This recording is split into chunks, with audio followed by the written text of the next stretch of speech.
Boys and girls, ladies and gentlemen, for those of you that don't know me, I'm Vince, also known as PleasantKenobi on the internet. I'm also known as the Danny DeVito of Magic content creators.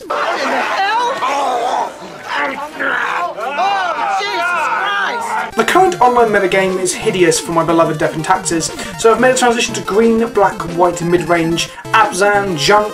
The name varies depending upon what year you were born or whether you're a hipster or not. This is in order to have a better selection of matchups online, the majority of games being a sort of 50-50, allowing my inherent skill to get me there. This doesn't mean I won't be still playing Death and Taxes regularly, especially on this channel, as it's my favourite deck of all time. I just got sick of losing to fucking elves. This is what the current list looks like. I've played 35 games with it, with a win rate of 68%, with 24 wins thus far. I'm feeling pretty good, still tweaking the list with some spicy one-offs like the new Green God. And I'll post a league soon, which I manage a 4-1 or a 5-0 in the competitive leagues. The main reason for moving to this deck at the moment is because Grim Flayer is the fucking man. The manliest card printed since Rafik of the Many. Look at him, he's rugged and he's burly, he's a huntsman sniffing out a bloodied rabbit corpse or a satin glove or some shit, whatever the fuck that is. I don't know. He's a fucking boss. I've dubbed him the Grim Slayer. Elves seems to be quite common in the leagues right now, and it's historically an awful matchup for Death and Taxes. This deck, on the other hand, has a relatively good matchup against it simply because of the amount of removal that we play. I'm Mulligan, away a no-lander, and keep a very reasonable 6 against a blind opponent. The lack of a 2-drop threat is frustrating, but Inquisition, Decay, and the newish Lily are good cards overall, and this hand has some gain against most matchups thanks to the acceleration of Noble Hierarch. My opponent plays the rather suggestive Cavern of Souls naming elves, and I immediately know what's coming. He plays a Nettle Sentinel, which I mistake for a slow opener, and decided to leave with Noble Hierarch instead of Inquisition. A disclaimer. The following contains disturbing images of many elves.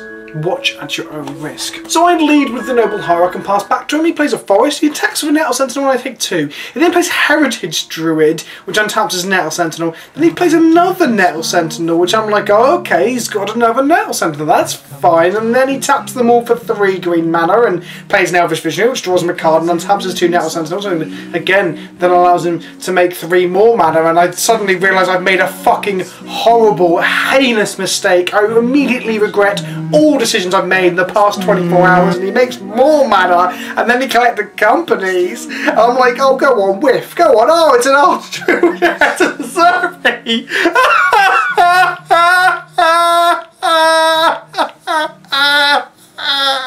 I draw a Path, which matches up alongside my Abrupt Decay only marginally well against this absolutely fucking nut drop. It does stop the turn 3 kill though, so he doesn't have that satisfaction. It continues to smash my face in, shit out elves, and shamans me to add Shamanic Insult to Elvish Injury. I untap and concede, learning my lesson that I should have Inquisition that fucking Heritage Druid on turn 1. Thanks for watching. Another video will be coming this week of some Legacy Death and Taxes for show and tell if I stop being a fucking lazy recluse. The League with Modern Death and Taxes, Blue-Eye Control, or Abzan Midrange after that. Drop me a comment if you liked the video, let me know what you actually want to see from me. Like the video via the thumbs up button as well, because it doesn't count if you liked it and didn't press the button. And don't forget to subscribe, and hit the little bell button to keep me notified.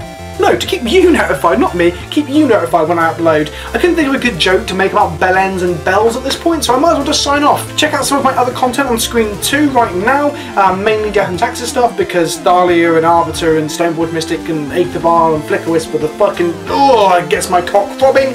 But I'll leave you with a quote from a famous world leader. Winston Churchill once said, "Butterscotch pudding cannot be made without butterscotch." Mull over that for a while. Goodbye.